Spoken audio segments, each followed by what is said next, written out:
আসসালামু আলাইকুম। সবাই কেমন আছেন? আমাদের একেবারে কাছে চলে এসেছে কোরবানির ঈদ। আর এই কোরবানির ঈদকে সামনে রেখে আপনাদের সামনে আমি মজাদার একটি রেসিপি নিয়ে চলে আসলাম। এখানে নিয়েছি হাফ কেজি পরিমাণ গরু গোস্ত। গোস্তগুলোকে আমি ছোটো করে কেটে একটা কড়াইতে নিয়েছি। দিয়ে দিলাম এখানে আমি 1 চা চামচ আদা গুঁড়া আর 1 চা চামচ পরিমাণ রসুনের গুঁড়া। এখানে আপনারা আদা রসুন বাটাটা ব্যবহার করতে পারবেন। হাফ চা চামচ হলুদের গুঁড়া আর হচ্ছে গিয়ে 1 চা চামচ পরিমাণ মরিচের গুঁড়া। তারপরে এখানে আমি দিয়ে দিলাম ধনিয়া গুঁড়া 1 চা চামচ পরিমাণ আর জিরার গুঁড়া দিয়ে দিলাম 1 চা চামচ পরিমাণ।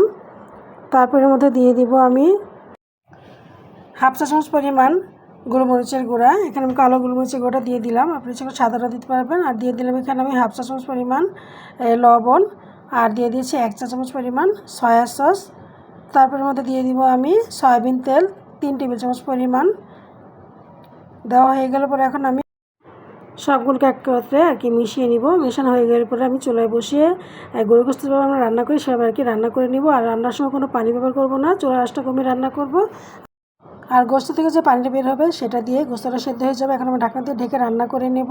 আর এদিকে একটা মশলা আমি তৈরি করে নিব।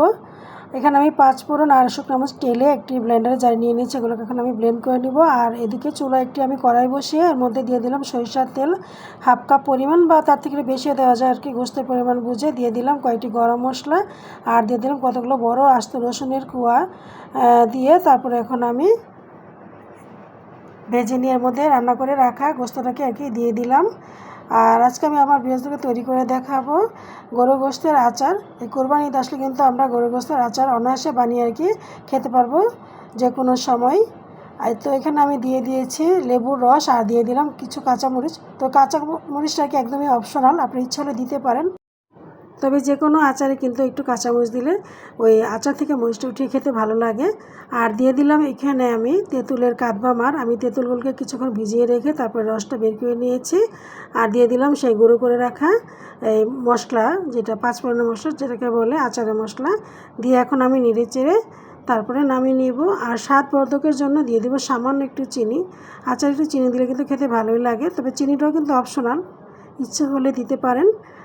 তো রান্না করা হয়ে গেল আমার গরু গোস্তের আচার। এখন আমি এটাকে ঠান্ডা করে তারপরে একটি যে কোনো জারে ভরে নিব। আর এই আচারটা কিন্তু আমরা যে কোনো সংরক্ষণ করে খেতে পারবো।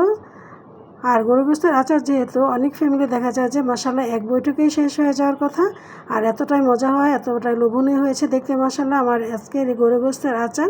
তো ভালো লাগলে অবশ্যই আমার এই রেসিপি ফলো করে এইবার কুরবানির ঈদে বানিয়ে খেয়ে দেখবেন, ভালো লাগবে।